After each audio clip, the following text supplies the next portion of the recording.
Godas dagas friondis.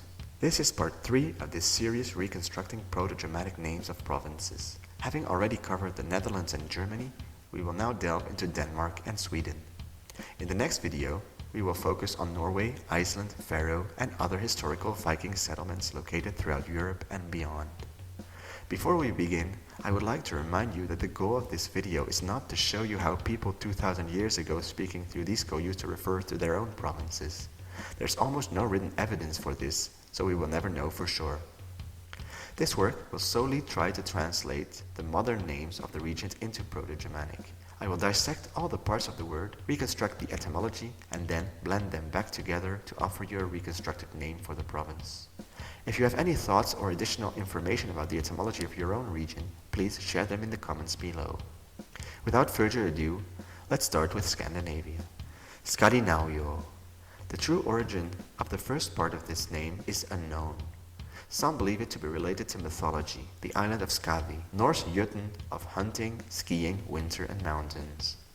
Others believe it to be linked to the Old Norse word skadi, which means damage, loss, or murder. It's cognate with Dutch schade and German schaden. The Isle of Murder. I don't know.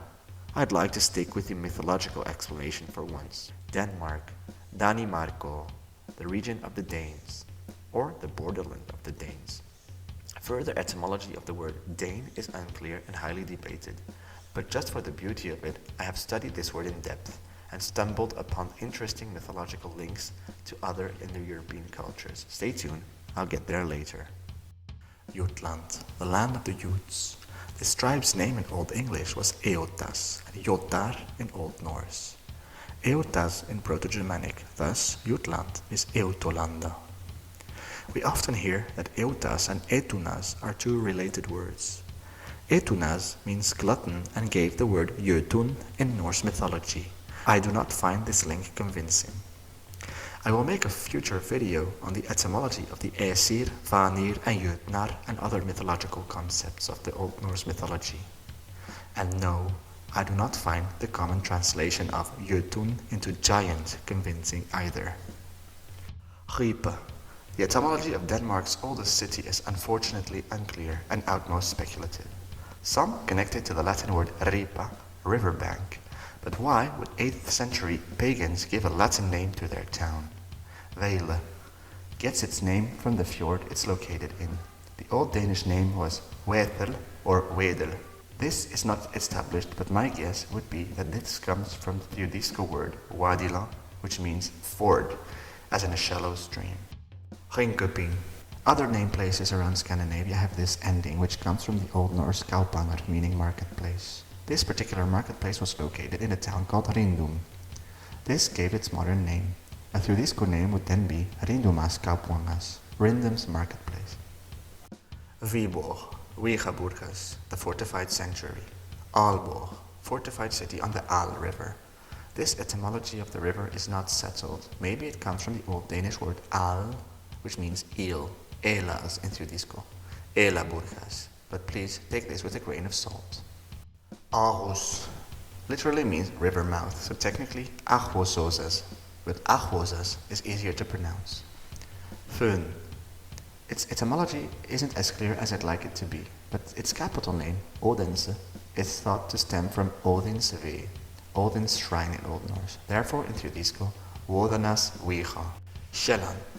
This etymology is debated, the two most common etymologies being Selgolanda, the land of the seals, and Saiwilanda, the land of the sea, just like its Dutch counterpart. Kopenhagen. Its Old Norse name was Kaupmannahöven. In Theodisco, Kaupmannahöven, the merchant's harbor. Bornholm. Some historians consider Bornholm to be the birthplace of the Burgundians. Medieval sources like the Thorstein Saga Vikingssonar, likely written during the 13th or 14th century in Iceland, states Veseti setist iai tha Eddaholm, Kalader Borgundarholmer. We can deduce by its grammar that this was written in a later stage than Old Norse because of the medial-passive ending of the verb setist. In Old Norse, it would have been setisk. In Theodisco, we would use a reflexive pronoun here, satidesek. What we know for sure is that the Burgundians have been living in the Vistula basin for centuries, before migrating into modern-day France, where they established a mighty kingdom that lasted for over 600 years. Nowadays, Burgundians produce wines of unparalleled quality. The word probably comes from the Proto-Indo-European word deng, which means flow. This PIE word also gave the root to the river Danube, Donaujas, in Tedesco. If this etymology were true, it could link the Danes to another tribe well known in the Irish mythology, the people of the goddess Danu, better known in their genitive name case as Tuatha-Dé-Danann. Please remember, this is not established science, but merely an interesting coincidence. Deng also gave the name of Danu, which is the Hindu goddess of primeval waters. She is the mother of an Asura tribe called Danava. Asuras are, roughly said, somewhat malevolent, power-seeking demigods. The word Asura has a cognative in Old Norse, Aesir, Ansuz in Proto-Germanic. What do you think?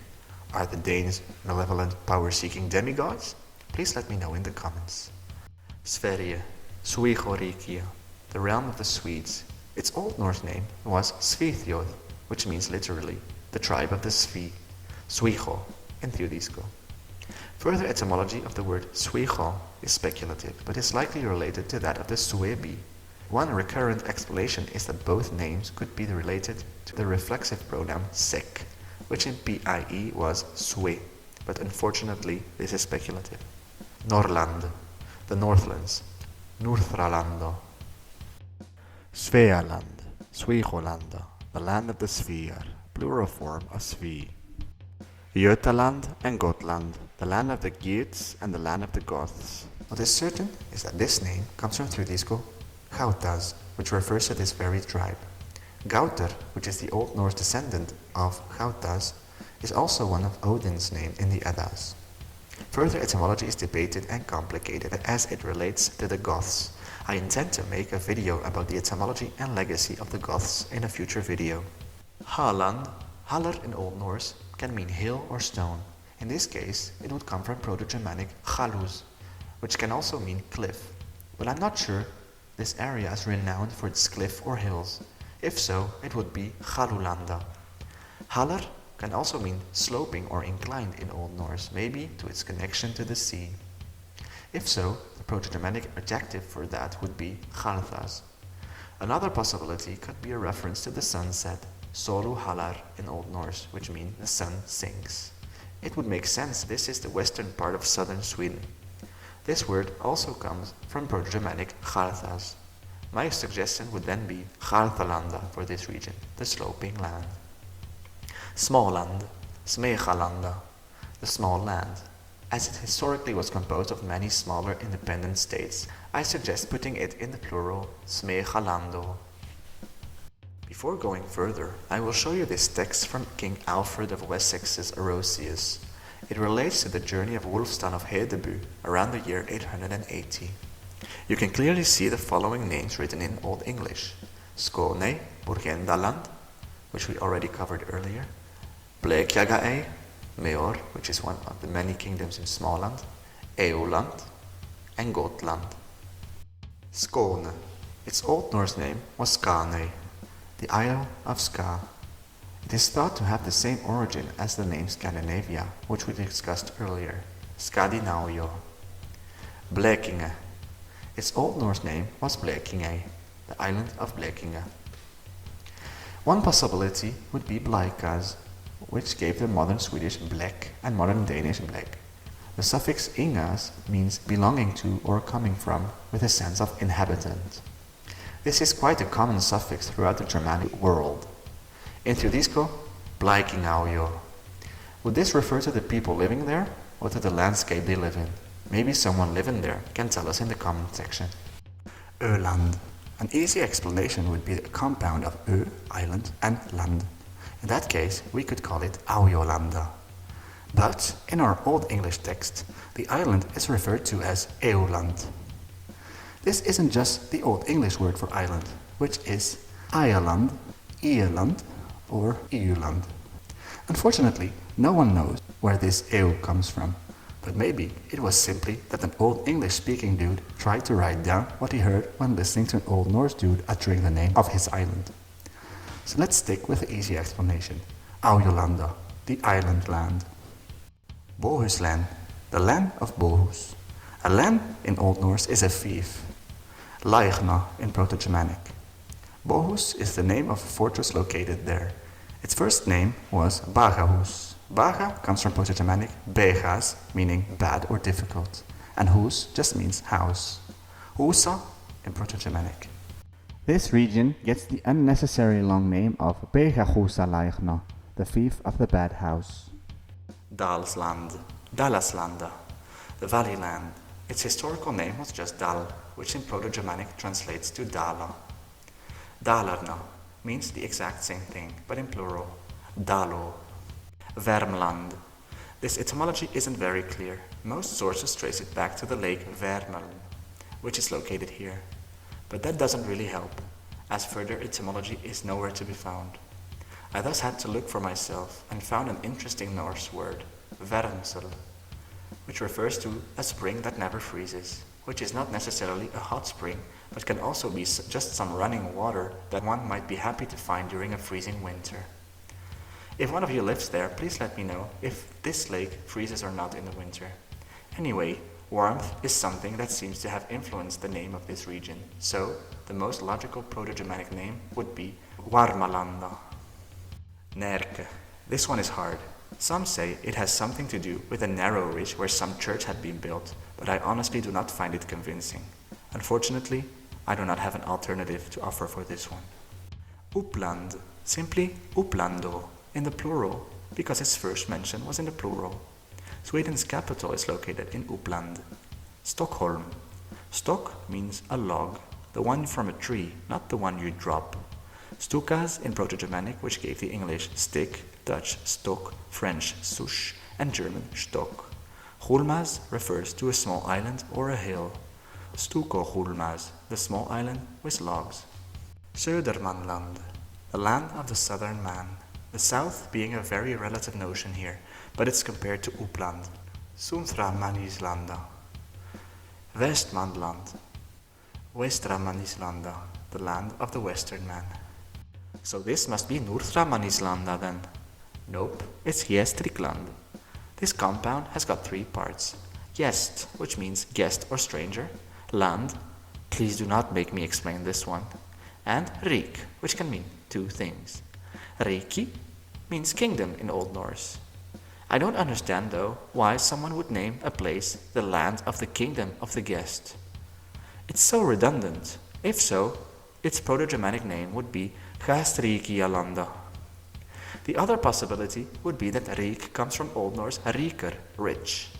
In Dutch, we have the word rijk to mean abundant, as in the words talrijk and belangrijk. To me, this makes a lot more sense, the land of the abundant guests, or maybe the land of the rich guests, Gastrikiolanda. But who were those guests? The Sami tribes from the north? The Jötun? Maybe you've got an idea.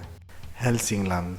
Helsings used to refer to all the Swedish-speaking people living north of Uppland. Further etymology is unclear. Medelpad. The former part stems from the Old Norse medal, which means between or middle, itself from Proto-Germanic midla, which means middle. The latter part is harder to trace back. I've read that pad would have meant path, but I haven't found any evidence in all the Old Norse dictionaries I have. There is, of course, the Proto-Germanic word pathas, which has been borrowed by Proto-Finnic people, giving this word, which gave modern Finnish pad, also meaning path. This suggests that there must have been an Old Norse word that has existed. If we follow the linguistic shifts that led to the Old Norse, pathas should have evolved into pather, just like munthas evolved into moeder or munner, latas evolved into later, modas into moder, and likas into liker. If we then pursue our evolution into Old Swedish, munner became mun, later became lats, moder became mod, and liger became lig. Thus, it is safe to assume that pather must have given pad. I can therefore be confident into saying that middelpad really means the middle path and would therefore be called midlapathas. Jämtland, the land of the Jämtar. On the Fröse runestone, Jämtland is referred to as Götaland. Written like this, you can easily see the connection with Jutland, which we covered earlier. The etymology is identical, Eutolanda. Lapland, the land of the Lappe in Old Norse. Further etymology is debated and involves Sami words I don't master. Härjedalen. The latter part is straightforward, the valley, Dala. It is important though to notice that its Old Norse name was Herjadalar, and Herja means to harry or to plunder. Itself comes from Proto-Germanic Harjona, which means to ravage, but specifically by military means. Harjas means army. I would give the name Härjedala to this region. On a side note, Herjan is one of Odin's many names, as you can see here in stanza 30 of the Völe Spa. Angermanland. Anger is one of the many Old Norse words for a bay or a fjord. It likely comes from Proto-Germanic angus, which stands for narrow or tight. The Dutch and the Germans got the word eng out of this, also meaning narrow. In Dutch, though, it also means scary for some reason. Angermanland is therefore the land of the fjord men, Angusmannalanda. Norrbotten and Västerbotten, and also Ostrobotnia, which is in Finland, all refer to the Gulf of Bothnia. This gulf is called Bottenviken in Swedish. Viken is another word for a bay, Vik in Old Norse and Vigo in Proto-Germanic. Botten in Old Norse refers to the head of the bay, but also means bottom. In Proto-Germanic, Butmaz. Norrbotten is Norra Butmaz and Västerbotten, Västra Butmaz. Thank you for watching this lengthy video. I'm currently engaged in a massive project, a complete translation of one of Andersen's fairy tales. I have already translated Little Red Riding Hood, which is way shorter than the one I plan to do next time. This is a gargantuan task, filled with fascinating linguistic challenges that I'm eager to tackle and share with you. If you've watched this far, I appreciate your interest and dedication. Please let me know in the comments if there's a specific subject you would like me to explore in future videos. Thanks again, and I look forward to hearing from you.